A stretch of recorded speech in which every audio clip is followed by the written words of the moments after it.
Combined study point YouTube channel पर मैं रवि जांगड़ा स्वागत करता हूं आप सभी का। स्वागत है आपका आज के इस यूट्यूब सेशन में। और जैसा कि आप सभी को पता ही है कि ये जो चैनल है आपका कंबाइंड स्टडी पॉइंट, इसके ऊपर हम लोगों ने नया जो कॉन्सेप्ट है नेट, इसको रिगार्डिंग जो है इसके रिगार्डिंग जो है क्लासेस शुरू की हुई हैं, है ना। तो मैंने आप लोगों को प्रीवियस क्लासेस में थोड़ा सा रिव्यू दिया था कि ओवरऑल जो है सिलेबस क्या है हमारा, कौन कौन से यूनिट हैं और किस यूनिट में क्या कुछ सिलेबस जो है वो आता है। और unit number 2 account and auditing, उसको हमने शुरू भी किया है, जिसमें हम लोगों ने थोड़ा सा क्वेश्चंस भी देखे थे एक दो। एंड इसके अलावा हम लोगों ने टॉपिक किया था प्लेसमेंट, प्राइवेट प्लेसमेंट का, है ना, या पब्लिक सब्सक्रिप्शन का। तो आज फिर से मैं आप लोगों के लिए कुछ PYQ क्वेश्चंस लेकर आया हूँ और इन क्वेश्चंस को हम देखने वाले हैं पूरी एक्सप्लेनेशन के साथ जो आपके एग्ज़ाम में पूछे गए हैं। ठीक है, तो शुरू करते हैं हम। अगर आप चैनल पर नए हैं तो चैनल को डेफिनेटली सब्सक्राइब कर लीजिए, सो दैट आप लोगों को चैनल के बारे में और एक वीडियो के बारे में नोटिफिकेशंस जो है वो मिलती रहें। तो देखिएगा, आपका क्वेश्चन है,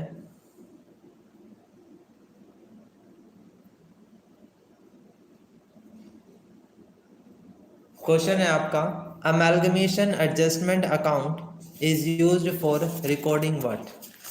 ये है आपका क्वेश्चन कि जो अमेलगमेशन एडजस्टमेंट अकाउंट होता है वो आपका किसको रिकॉर्ड करने के काम आता है। सबसे पहले तो अमेलगमेशन होती क्या है, फर्स्ट ऑफ ऑल तो हम ये जान लेते हैं कि व्हाट इज अमेलगमेशन।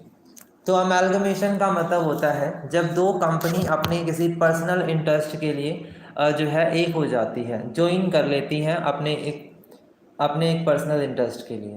कंडीशन होती है कि दोनों बिजनेस जो है वो सेम तरह के जो है टाइप ऑफ बिजनेस में काम कर रहे होते हैं, इनका जो बिजनेस है वो सेम होता है और दोनों कंपनियां आपस में अमेलगमेट कर लेती हैं और एक नई कंपनी बनाती हैं, जिसको हम अमेलगमेशन प्रोसेस बोलते हैं।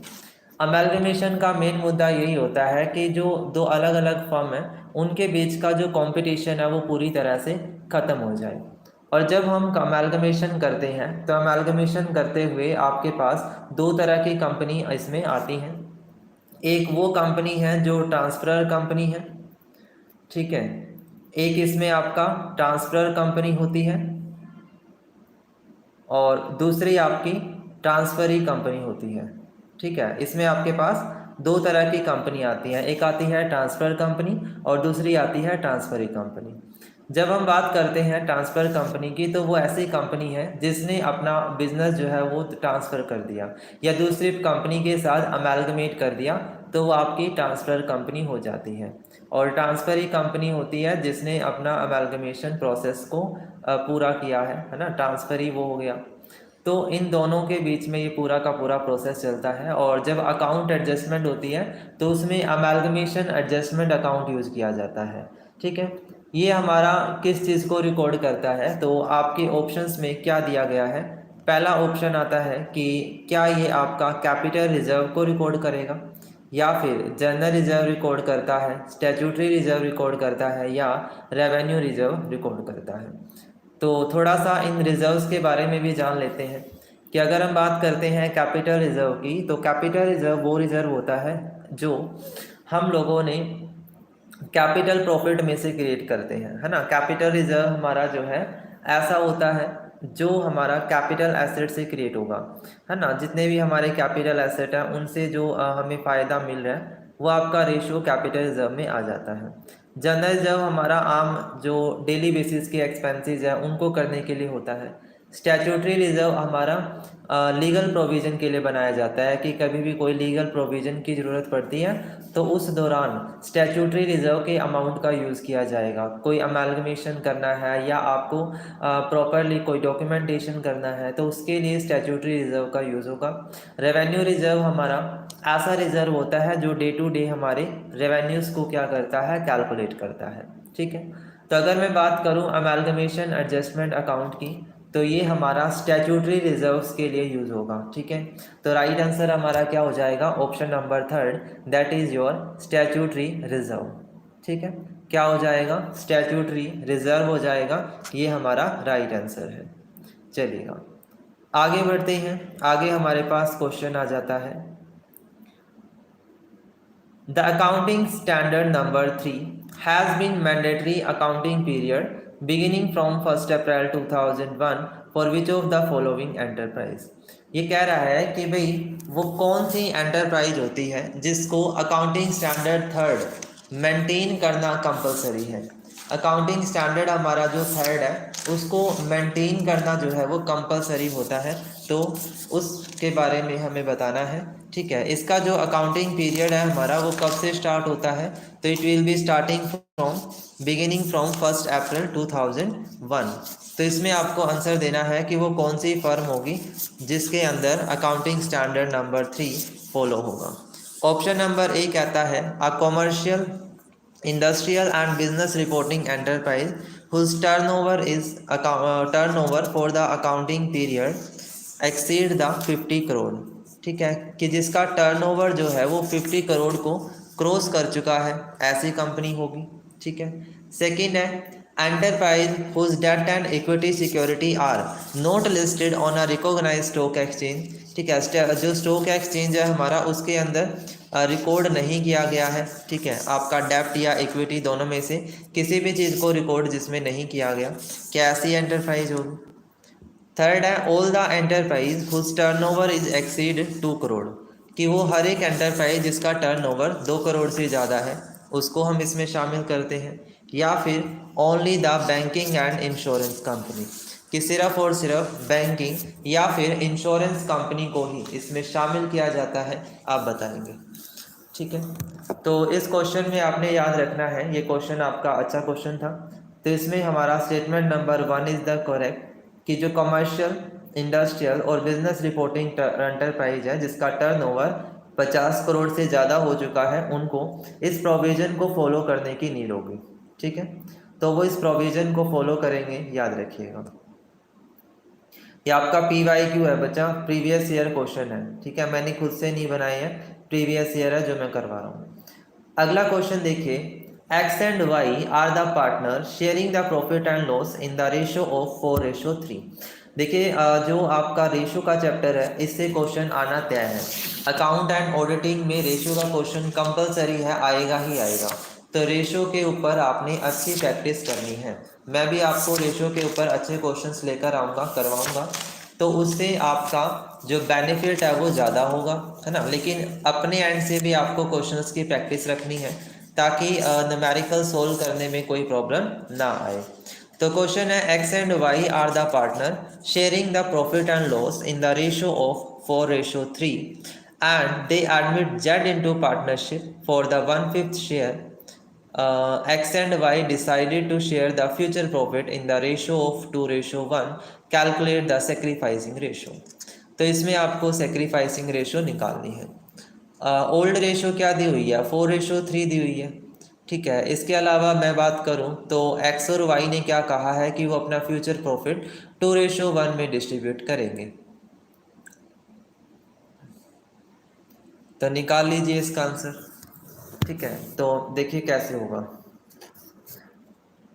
सबसे पहले तो हमें पता है जेड का जो शेयर है वो कितना है, 1/5। ठीक है, तो रिमेनिंग शेयर क्या आ जाएगा, 4/5, है ना। हम टोटल शेयर 1 मान लेंगे, उसमें से जेड को हमने शेयर दिया 1/5, तो रिमेनिंग कितना हो गया, 4/5। ठीक है, अब इसी 4/5 में से एक्स और वाई अपना शेयर सेक्रीफाइस कर रहे हैं। ठीक है, एक्स ने अपना शेयर कितना दिया, 4/5 में से 2/3 हिस्सा एक्स ने दिया है, और वाई ने 4/5 में से 1/3 दिया है।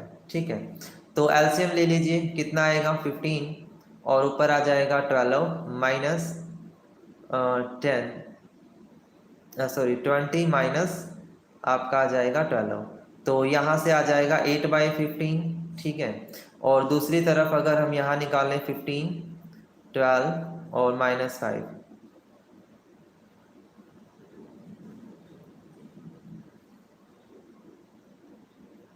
ठीक है, तो यहाँ से आप वैल्यू निकाल लीजिए।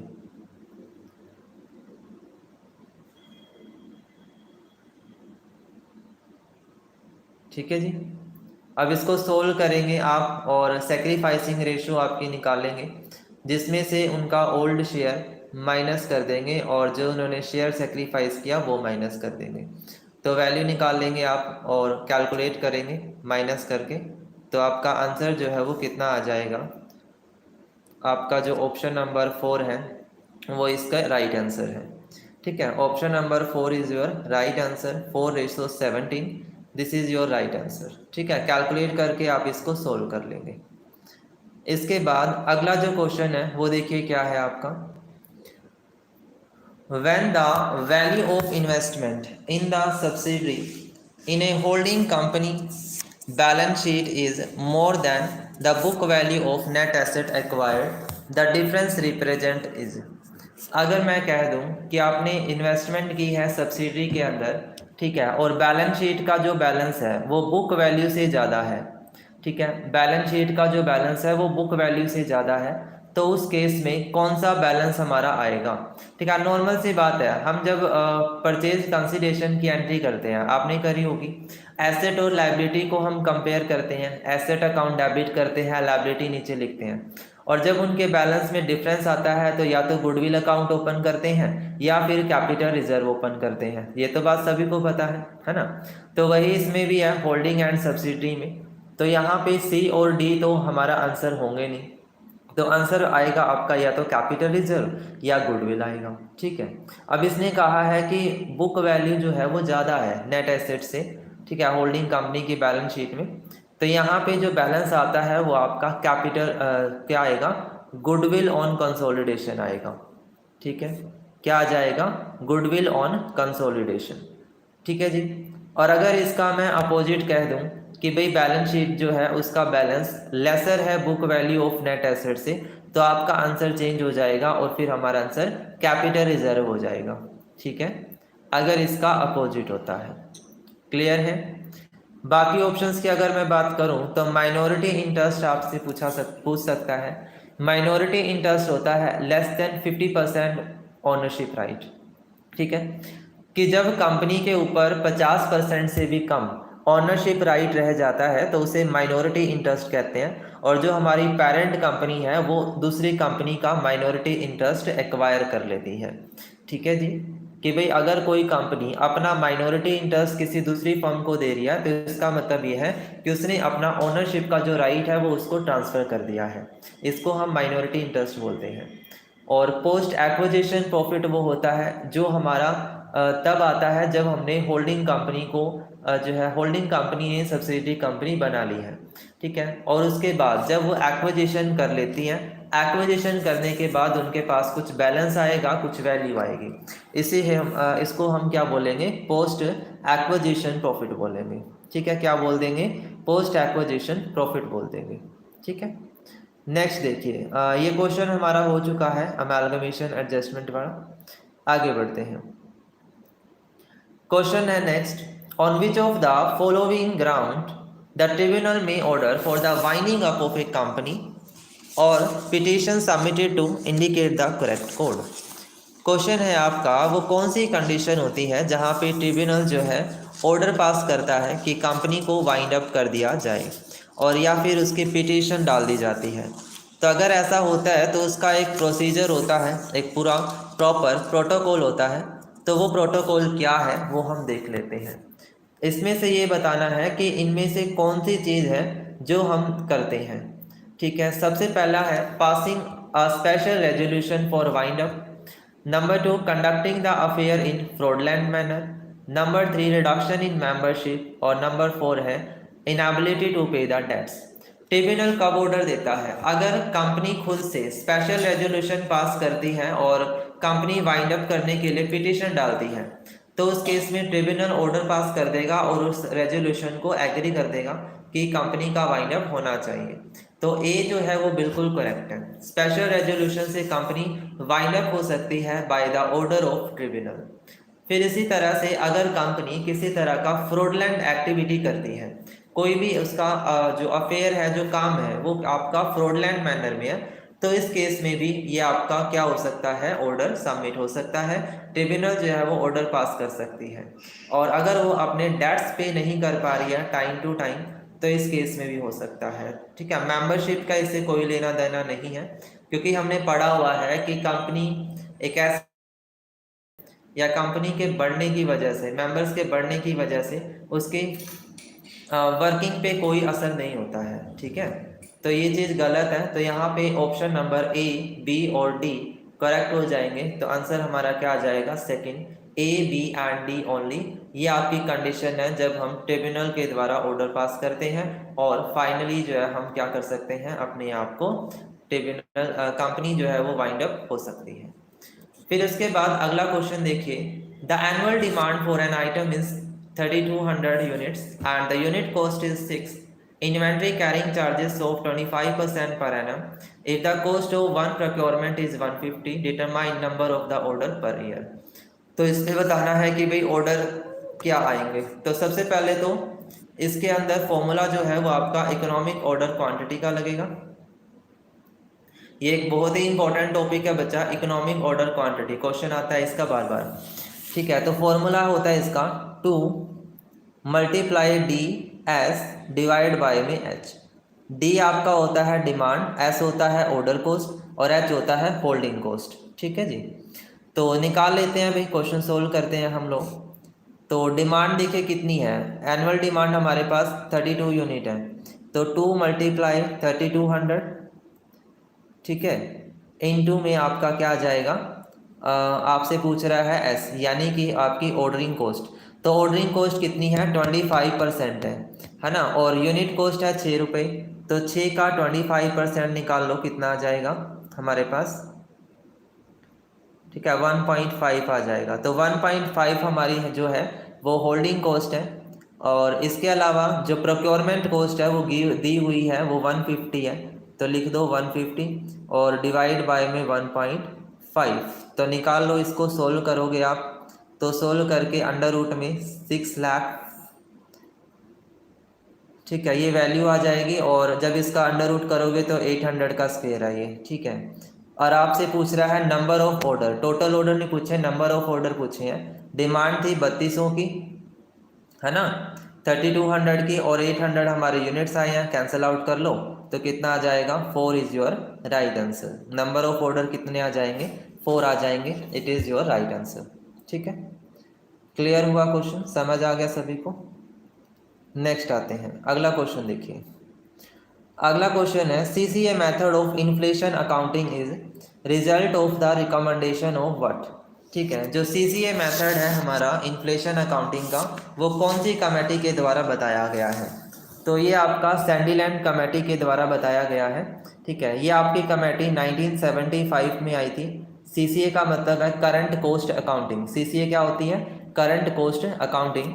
और इस कमेटी का मेन मुद्दा यही था, इन्वेस्टिगेट करना कि जो इन्फ्लेशन है वो किस तरह से अफेक्ट करती है फर्म को, ठीक है। और इसके चेयरमैन थे फ्रांसिस सैंडीलैंड, ठीक है, मिस्टर फ्रांसिस सैंडीलैंड इनके चेयरमैन थे, और उन्हीं के नाम पर इस कमेटी का नाम रखा गया था, ठीक है।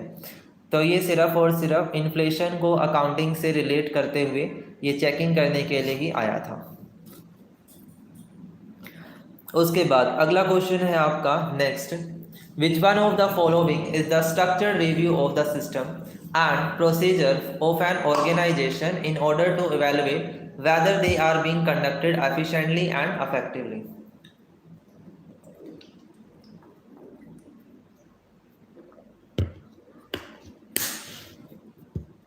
ये आपका ऑडिटिंग से क्वेश्चन आ गया भाई, ऑडिटिंग का क्वेश्चन है कि इनमें से कौन सा एक स्ट्रक्चर रिव्यू होता है, ऑर्गेनाइजेशन के अंदर स्ट्रक्चर रिव्यू होता है सिस्टम को देखने का, प्रोसीजर देखने का, और हम उसमें अपना जो मैनर है, अपने जो काम है वो एफिशिएंटली कंडक्ट करते हैं, इफेक्टिवली कंडक्ट करते हैं। तो इसमें कौन सा मैनर आएगा, कौन सा रिव्यू आएगा, cost audit, financial audit, management audit या फिर सेफ्टी ऑडिट, आपको बताना है।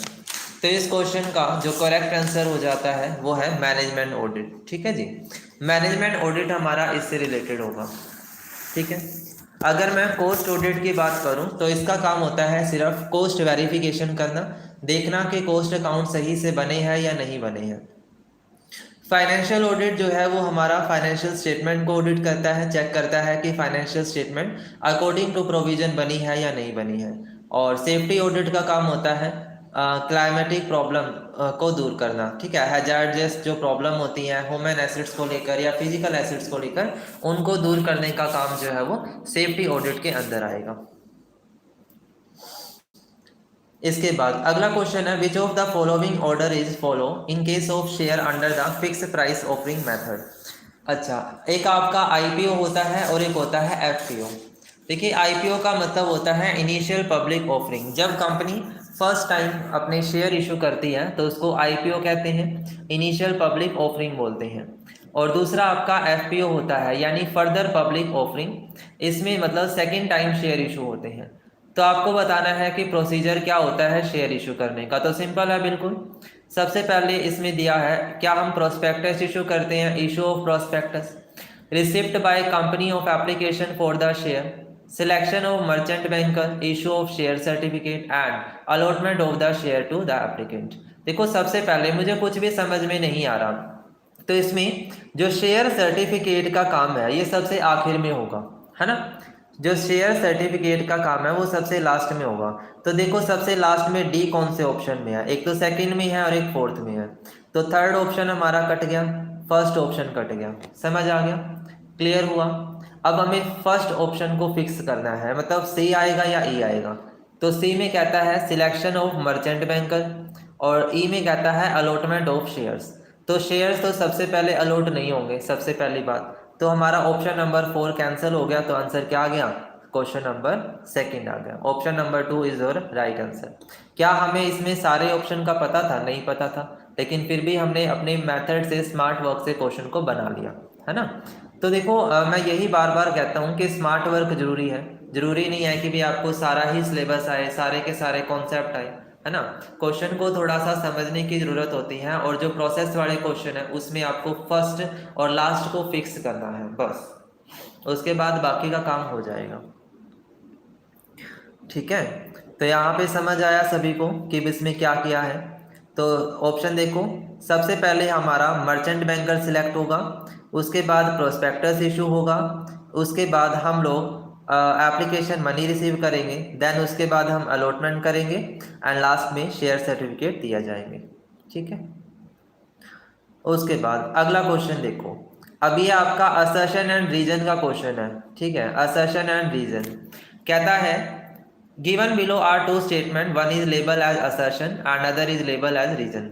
देखो, असर्शन एंड रीजन का क्वेश्चन कैसे करना है, सबसे पहले तो उनको चेक करो कि क्या वो दोनों चीजें करेक्ट हैं।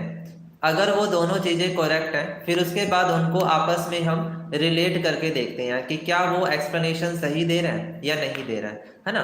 तो पहला है, quick ratio is more penetrating test of liquidity than current. ज़्यादा पेनिट्रेटिंग टेस्ट होता है लिक्विडिटी का, क्योंकि ये हमारा साउंड लिक्विडिटी जो है वो इसमें शो नहीं होती है। तो बिल्कुल, क्योंकि ये चीज़ हमें करंट रेशियो से पता लगती है, ठीक है। मतलब कि पूरा कंप्लीट रिकॉर्ड हमें नहीं जो है वो ये नहीं दे पाता है। तो सही कह रहा है। सेकंड कह रहा है, a company with high value of quick ratio can suffer from shortage of fund if it has slow paying and doubtful and long duration outstanding debtors. बिल्कुल बिल्कुल, क्योंकि इसकी वजह से क्विक रेशियो अगर हाई हो जाती है तो इसका मतलब है शॉर्टेज ऑफ फंड है और हमारी जो डेप्ट पेइंग कैपेसिटी है वो कम है, राइट। तो ये चीज़ हमारी सही है। अब इनको रिलेट करके देखते हैं कि जो पेनिट्रेटिंग टेस्ट है, क्या उसकी वजह से जो क्विक रेशियो है वो हाई हो जाती है, और हाई होने की वजह से हमारी जो डेप्ट कैपेसिटी है पे करने की वो कम हो जाती है, ठीक है। तो बिल्कुल ये आपका बिल्कुल करेक्ट स्टेटमेंट होती है। A and R is correct, दोनों स्टेटमेंट करेक्ट हैं, और साथ ही साथ वो आपका एक्सप्लेनेशन को भी सही बता रहा है, ठीक है। चलिएगा, अगला क्वेश्चन देखो, विच of the following statement true in partnership. Partnership के बारे में स्टेटमेंट कौन सी ट्रू है। पहला है, in the absence of any provision in partnership deed only a working partner is entitled to remuneration. तो बिल्कुल ऐसा नहीं होता, है ना। अगर पार्टनरशिप डीड नहीं है तो हम ना ही किसी को सैलरी देते हैं, ना ही कमीशन देते हैं, ना ही हम इंटरेस्ट देते हैं। तो ये चीज़ गलत है। Any firm which earn the normal profit has no goodwill, कि अगर कोई फर्म नॉर्मल प्रॉफिट अर्न कर रही है तो इसका मतलब है कि उसकी गुडविल अच्छी नहीं है। थर्ड है, the business of the firm must be carried on by all the partner, कि जो बिजनेस है फर्म का वो सारे पार्टनर के द्वारा कैरी किया जाता है। तो ऐसा जरूरी नहीं है, है ना। क्या एक के द्वारा भी किया जा सकता है। इसने तो ये कहा ना कि सिर्फ पार्टनर, सभी पार्टनर मिल करके करते हैं। Interest on loan given by a partner to the firm shall be paid if there are profit. तो बिल्कुल, अगर इंटरेस्ट ऑन लोन है पार्टनर का तो उसको प्रॉफिट के केस में दिया जाता है। तो ऐसा नहीं है, क्योंकि ये आपका चार्ज होता है, चार्ज अगेंस्ट प्रॉफिट होता है। अगर फर्म को लॉस भी हो रही है तब भी पे करेगी interest on loan to the partner, है ना। अगर पार्टनर ने फर्म को लोन दिया है तो उसका इंटरेस्ट पे करना मैंडेटरी है। तो ये बाकी स्टेटमेंट हमारी गलत है। सेकंड स्टेटमेंट सही होगी कि अगर फर्म जो है नॉर्मल प्रॉफिट करती है तो इसका मतलब है कि उसकी गुडविल अच्छी नहीं है। अगर गुडविल अच्छी होती है तो वो सुपर प्रॉफिट कमाती है। ठीक। नेक्स्ट क्वेश्चन है आपका, the going concern concept is underlying basis of. ये आपका प्रिंसिपल है गोइंग कंसर्न कॉन्सेप्ट का। तो इस कॉन्सेप्ट के ऊपर क्वेश्चन आया है, क्या कह रहा है, disclosing the market value of security. तो सिक्योरिटी से इसका कोई लेना देना नहीं है। Consolidating the account of subsidiary company with which of the parent company, depreciate the fix asset over their useful life and disclosing the sale and other operating system information is the income statement. देखो, going concern concept ये कहता है कि हमारा जो business है वो लंबे टाइम के लिए रहेगा और लॉन्ग टाइम के लिए है बिजनेस, तो हमें उसके हिसाब से अपने अकाउंट्स को मेंटेन करना होगा। ठीक है। तो बेसिकली ये हमारा जो स्टेटमेंट है वो फिक्स एसेट वाली स्टेटमेंट को सही करता है, क्योंकि फिक्स एसेट जो है वो लॉन्ग टर्म के लिए बिजनेस में रहते हैं और उन पे डेप्रिसिएशन इसी वजह से चार्ज हो रहा है कि उनकी वैल्यू हर साल कम हो रही है, हर साल घट रही है। तो हम उसकी वैल्यू को बढ़ा नहीं सकते लेकिन घटा सकते हैं, है ना। वो हर साल घटेगी क्योंकि बिजनेस जो है वो लॉन्ग टर्म के लिए उस एसेट को यूज कर रहा है। तो गोइंग कंसर्न कॉन्सेप्ट भी इसी तरह का बेस जो है वो रखेगा। ठीक है। तो आज की क्लास में हम लोगों ने कुछ PYQs डिस्कस करे हैं अकाउंट्स को लेकर के, है ना, जो आपके एग्जाम में पूछे गए हैं। ठीक है। देखिए, मैंने अपनी तरफ से कुछ भी इसमें ऐड नहीं किया, जो भी है बिल्कुल एज इट इज NTA ने आपसे पूछा है ना। तो इन क्वेश्चंस को आपने एक बार देख लेना है, थोड़ा थोड़ा सा प्रैक्टिस करते रहो। ठीक है। एंड टॉपिक वाइज भी हम जो है वो कॉन्सेप्ट करते रहेंगे। चलिए, तो आज के लिए इतना ही रखेंगे। आज की क्लास को मैं यहीं पर एंड करता हूँ। बाकी की चीज़ें हम डिस्कस करेंगे नेक्स्ट क्लास के साथ। तब तक के लिए आप लोग खुश रहिए। ठीक है। चैनल के साथ जुड़े रहिए और प्रॉपर अपनी तैयारी को करते रहिए। चलिए, तो आज के लिए इतना ही। Thank you so much.